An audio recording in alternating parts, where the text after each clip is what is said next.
The Toyota Highlander was introduced in 2001, and it's based on the Camry platform. It delivers a car-like ride, a lot of utility, but it was just a little too mild for North American tastes. Well, fast forward to 2008, and here is the all-new Toyota Highlander. It's bigger, it's more powerful, it offers even more utility and a slightly more rugged look. While this new Highlander was parked in front of my house, my wife said, "Is that the new 4Runner?" Well, with more pronounced grille, wheel flares, and bigger wheels, it could be mistaken for another Toyota product. Even the Tundra pickup truck styling has made it into the new Highlander design. Zack mentioned that the Highlander is bigger in every way. Longer, wider, higher, with a wider track and longer wheelbase. But even though this Highlander is grown, the fuel rating is as good as the old model. More on how they do that in a moment. There are 4 trim levels to choose from: the base, SR5, Sport, and Limited. The base and SR5 get 17-inch alloy wheels, and the Sport and Limited get these tasty 19-inch wheels, which really do make the new Highlander look much more rugged. One thing about the name, it's Highlander, not Highlander. Highlander! If it's no Scottish, it's crap. All right, open up the back separately. Look at that. The glass goes up. You can put things in easily. If you have a wee Scotty dog, it won't jump out. The new larger dimensions really improve cargo capacity. With all the rear seats folded, the capacity increases by almost 500 liters. The longer wheelbase gives more legroom. The second and third row of seats have almost 4 inches of extra legroom each. The chief engineer on the Highlander project told us that he spent the better part of a day sitting in the back of one of the old Highlanders, trying to come up with a unique idea that would help to save space and increase versatility in this vehicle. And this is what he came up with. It's called the center stow seat. You just slide it out, slide it in place here, lock it back, and presto. You've got a 6-seater vehicle that's now suddenly a 7-seater vehicle. It's pretty cool. We haven't seen anything like this before. Now, if you decide not to put the center seat in, you've got a couple of options. You can leave the space empty, or you can put in this really nifty center console and use it as a cup holder. The new wider interior is very pleasant. The Highlander has an open feeling, not cramped in the least. The front seats are soft and wide, kind of like the boomers who'll be buying this SUV. All but the base model get a power driver's seat, but tilt and telescopic steering is standard. An MP3 jack is included along with power windows, doors, and air conditioning.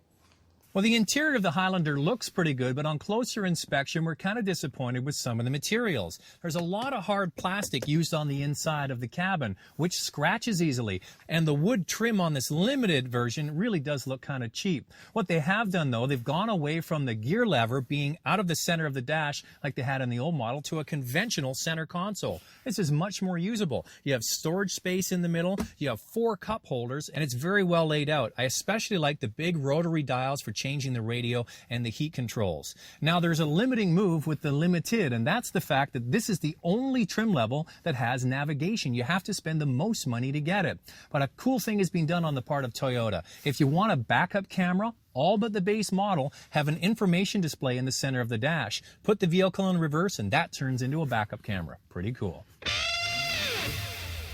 The Highlander isn't cheap.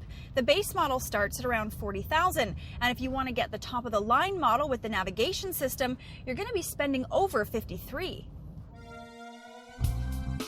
What Toyota has included, other than 3 rows of seats as standard equipment, is a full-time 4-wheel drive system that constantly splits torque 50-50 to the front and back wheels. The suspension is all independent with coil springs on each corner. The Sport model has slightly stiffer springs and shocks, but the difference is hard to detect. Okay, cool feature time. When you're on a hill and stopped, all the driver has to do is push hard on the brake pedal until a beep is heard, and the Highlander will hold the vehicle for 2 to 3 seconds to allow the driver time to move over to the accelerator. This hill start assist is standard on all Highlanders.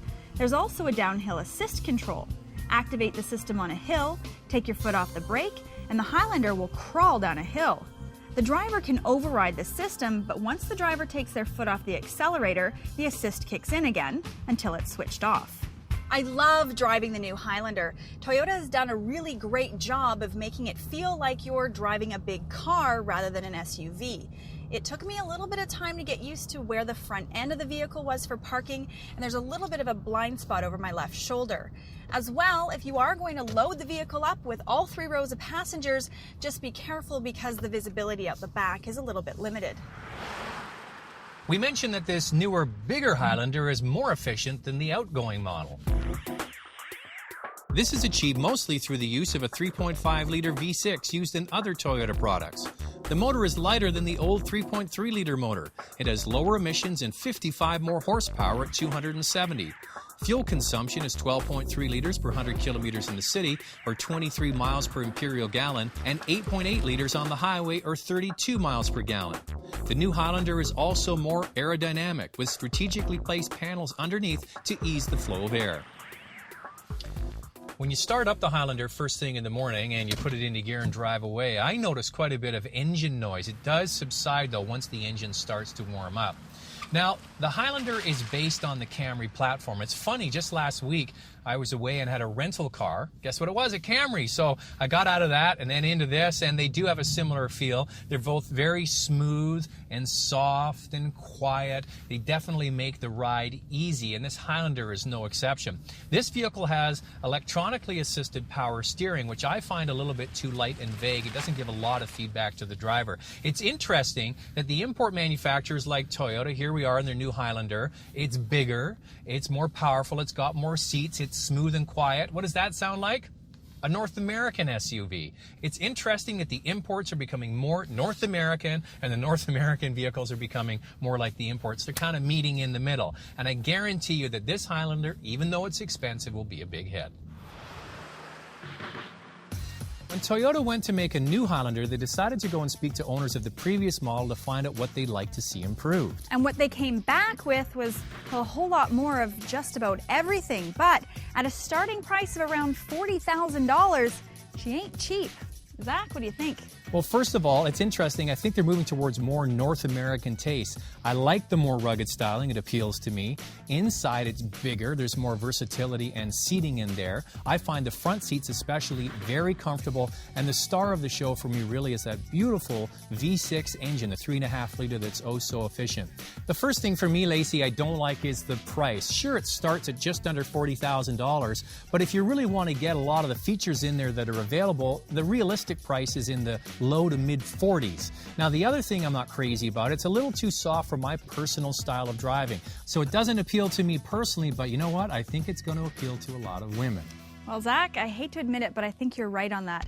I absolutely love the way this vehicle handled. Yes, it is a little bit more on the soft side, but so far it's been one of my favorite SUVs in this class because of that. It really adds to the overall car-like ride, which I think will be very appealing to a lot of people. I really like the interior design and the fact that all the buttons on the console are large and easy to use. And I really like some of the standard features that come on all of the Highlanders, like the all-wheel drive, the fact that they're all 7-passenger vehicles, and of course that center stow seat is really neat. And on the downside, there really wasn't anything that actually jumped out at me that I didn't like with this Highlander. So you really liked it. Okay, I'm going to pose a question to you. Base model Highlander, around 40 grand. A Hyundai Veracruz, leather seats, very nicely equipped, starts at around $40,000. Which one are you going to go for? Hyundai Highlander. Hyundai Highlander.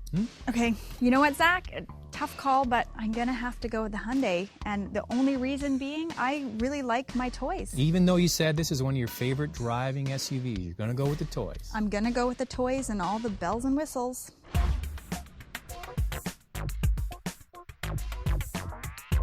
Want to buy a new car but can't decide? Go to driving.ca and do your own research by using the comparison tool.